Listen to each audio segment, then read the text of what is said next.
गरीब सहेलियों का नया साल। दीप्ति और दीपाली दो सहेलियां हैं। दोनों बहुत ही गरीब हैं। नया साल आने वाला है।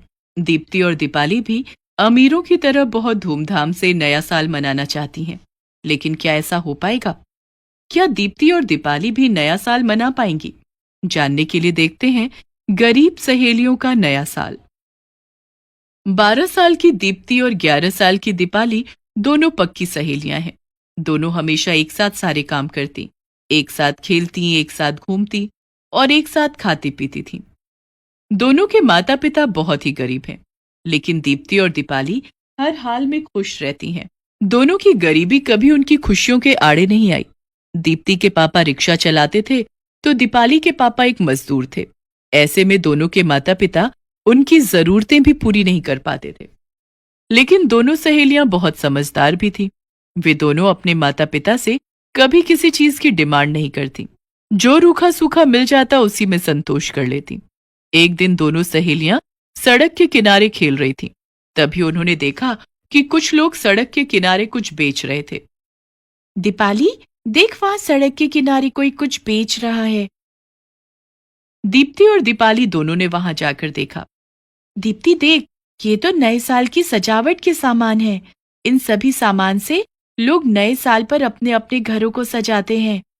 दीपाली, काश हम भी नए साल पर अपने अपने घरों को सजा सकते और हम भी दूसरों की तरह धूमधाम से नया साल मना सकते। तुझे पता तो है दीप्ति, हमारे माता पिता कितने गरीब हैं। हमारे पास इतने पैसे नहीं हैं कि हम अमीरों की तरह नया साल मना सकें, नए साल पर नए कपड़े पहन सकें और अच्छा अच्छा खाना खा सकें। हमारे लिए तो हर दिन एक जैसा होता है, चाहे वो नए साल का पहला दिन ही क्यों ना हो। हाँ दीपाली, लेकिन क्या कुछ ऐसा नहीं हो सकता कि हम अमीर हो जाएं और नए साल पर हम अपने अपने घरों में पार्टियां करें? मेरी बहुत इच्छा है कि मैं भी नए साल पर सुंदर सी ड्रेस पहनूं और खूब मस्ती करूं। हम्म, हम लोग बहुत गरीब हैं। हमारे माता पिता दिन रात बहुत मेहनत करते हैं, लेकिन उनके पास पहनने के लिए अच्छे कपड़े भी नहीं हैं। क्यों ना इस बार नए साल पर हम दोनों अपने माता पिता के लिए कुछ अच्छा गिफ्ट लेकर आएं। इससे उन्हें बहुत खुशी होगी। लेकिन हम दोनों के पास गिफ्ट खरीदने के लिए पैसे कहाँ से आएंगे? दीप्ति, हम दोनों सारा दिन यूं ही सड़कों पर खेलते रहते हैं। क्यों ना हम दोनों कुछ काम कर लें? लेकिन इस बारे में हम अपने माता पिता को कुछ नहीं बताएंगे। ठीक है, लेकिन हम काम क्या करेंगे? हम दोनों घर घर जाकर लोगों से काम मांगेंगे। हमें कुछ ना कुछ काम जरूर मिल जाएगा। अभी नया साल आने में कुछ दिन बाकी है, तब तक हम कुछ पैसे जोड़ लेंगे। ठीक है दीपाली, अब हम दोनों को काम की तलाश में निकलना चाहिए। इस तरह से बातें करके दोनों सहेलियां काम की तलाश में निकल जाती हैं और दोनों घर घर जाकर काम मांगने लगती हैं। उन दोनों ने एक घर का दरवाजा खटखटाया। तभी एक बूढ़ी अम्मा ने दरवाजा खोला। कौन हो तुम दोनों? हम दोनों काम की तलाश कर रहे हैं। क्या आपके घर में हमारे लिए कोई काम है? अच्छा, क्या काम कर सकती हो तुम दोनों? हम आपके घर का सारा काम कर देंगे, झाड़ू पोछा बर्तन। ठीक है, लेकिन मैं तुम दोनों में से किसी एक को ही काम पर रखूंगी। अम्मा, आप हम दोनों को काम पर रख लो और आधे आधे पैसे हमें दे देना, लेकिन हमें रोज थोड़ा थोड़ा पैसा चाहिए। ठीक है, तो फिर तुम दोनों काम पर लग जाओ। बस फिर क्या था, दीपाली और दीप्ति बूढ़ी अम्मा के घर का सारा काम करने लगती हैं। दोनों सहेलियों ने मिलकर कुछ ही देर में घर का सारा काम कर दिया। बूढ़ी अम्मा ने दोनों को 50-50 रुपए दिए।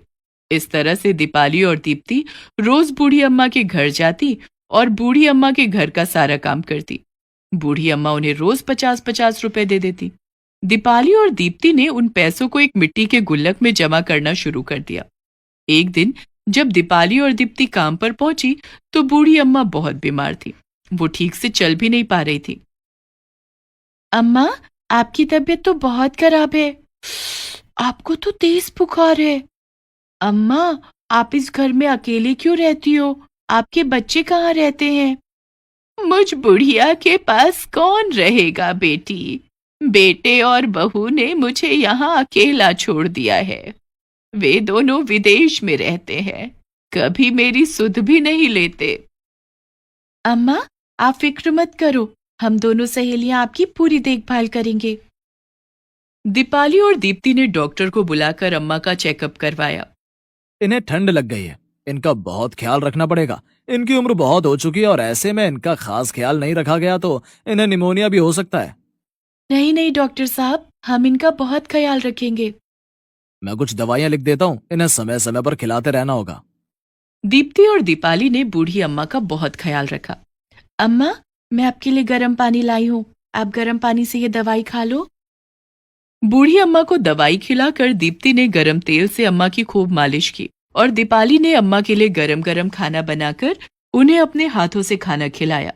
जुग जुग जियो मेरी बच्चियों, तुम दोनों आज यहाँ नहीं होती तो न जाने मेरा क्या होता। मैं तो शायद मर ही गई होती। ऐसा मत कहो अम्मा, जिसका कोई नहीं होता उसका भगवान होता है, और हम दोनों तो हैं आपके साथ। हम दोनों हमेशा इसी तरह से आपकी सेवा करेंगे। हाँ अम्मा, देखना आपको कुछ नहीं होगा। इस तरह से दोनों गरीब सहेलियों ने बूढ़ी अम्मा की बहुत सेवा की। उस दिन दीप्ति और दीपाली को घर आने में बहुत देर हो चुकी थी।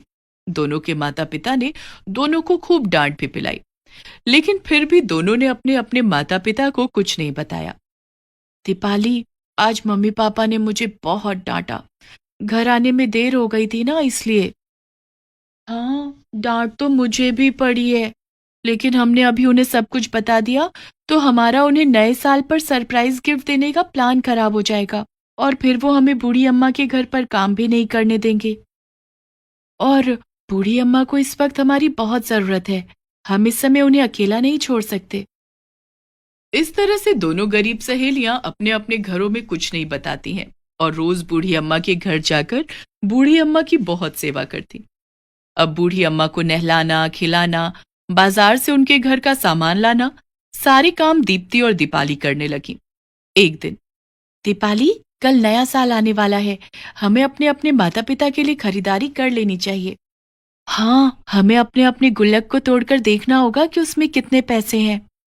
उस दिन दीप्ति और दीपाली दोनों गरीब सहेलियों ने अपने अपने गुल्लक को तोड़कर देखा तो दोनों के गुल्लक में सिर्फ 500 रुपए थे।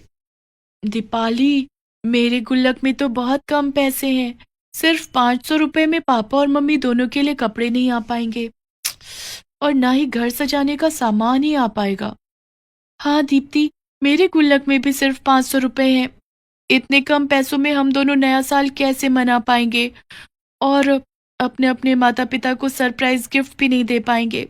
दीप्ति, क्यों ना आज हम दोनों बूढ़ी अम्मा से कुछ पैसे ज्यादा मांग लें? नहीं दीपाली, अगर हम बूढ़ी अम्मा से ज्यादा पैसे मांगेंगे तो उन्हें लगेगा कि हम दोनों पैसों के लालच में उनकी सेवा कर रहे थे। ठीक है, तो हम इतने पैसों में ही कोई छोटा सा गिफ्ट खरीद कर मम्मी पापा को दे देंगे। ठीक है, हमारे पास कोई और रास्ता भी तो नहीं है। उस दिन दोनों गरीब सहेलियां उदास मन से बूढ़ी अम्मा के घर काम करने गईं। उन्हें देखकर बूढ़ी अम्मा ने कहा, क्या बात है मेरी बच्चियों, आज तुम दोनों के चेहरे पर ये उदासी कैसी?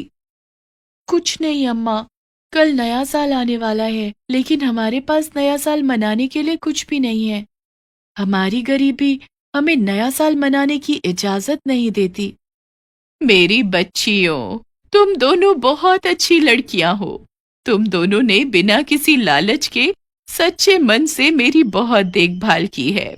तुम दोनों के कारण मैं अब ठीक हो चुकी हूँ और मैं तुम दोनों को नए साल का तोहफा देना चाहती हूँ, जिससे तुम दोनों भी बहुत धूमधाम से नया साल मना सकोगी। कैसा तोहफा अम्मा? दीपाली के इतना कहते ही बूढ़ी अम्मा एक जवान और खूबसूरत परी में बदल गई। अपने सामने एक परी को देखकर दीप्ति और दीपाली दोनों हैरान रह गई। हाँ, ये कैसे हो सकता है? तभी उस परी ने कहा, दीप्ति और दीपाली, मैं सोना परी हूं। मुझे एक साधु महात्मा ने बुढ़िया होकर पृथ्वी पर रहने का श्राप दिया था। एक दिन मैं परीलोक से पृथ्वी पर आई और एक बूढ़े साधु को देखकर उनके बुढ़ापे का मजाक उड़ाने लगी। तभी उन्होंने मुझे बूढ़ी औरत बन जाने का श्राप दिया था।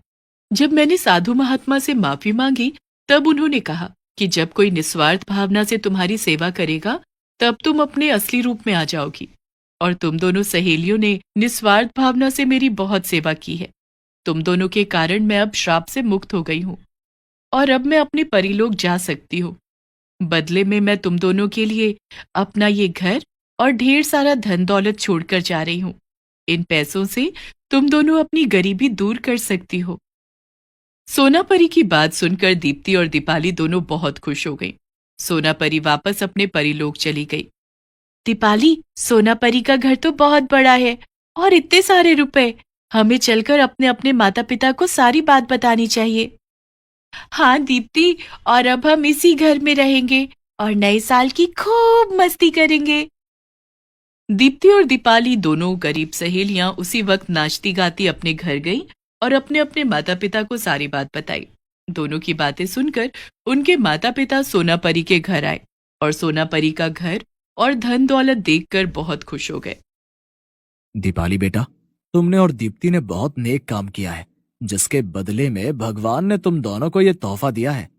हाँ दीप्ति बेटा, हम तो अपनी पूरी जिंदगी मेहनत करने के बाद भी इतना बड़ा घर नहीं बना सकते थे। तुम दोनों की मेहनत के कारण आज हमें रहने के लिए घर मिल गया है और रुपए पैसे भी मिल गए। अब हम सबकी गरीबी दूर हो जाएगी, हम सारे कर्जे भी चुका देंगे। और इस तरह से दीपाली और दीप्ति का परिवार सब एक साथ सोनापरी के बड़े से घर में रहने लगता है। सोनापरी के दिए हुए पैसों से उन लोगों ने अपने घर को खूब सजाया और नया साल बड़े ही धूमधाम से मनाया। सबने नए नए कपड़े पहने और अच्छा अच्छा खाना खाया और मन ही मन सोनापरी को धन्यवाद किया। दीप्ति और दीपाली दोनों सहेलियों के माता पिता ने कुछ पैसे लगाकर अपनी बड़ी सी दुकान भी खोल ली, जिसमें ढेर सारे गिफ्ट के सामान बिकते थे। और इस तरह से दोनों गरीब सहेलियां अमीर बन गईं।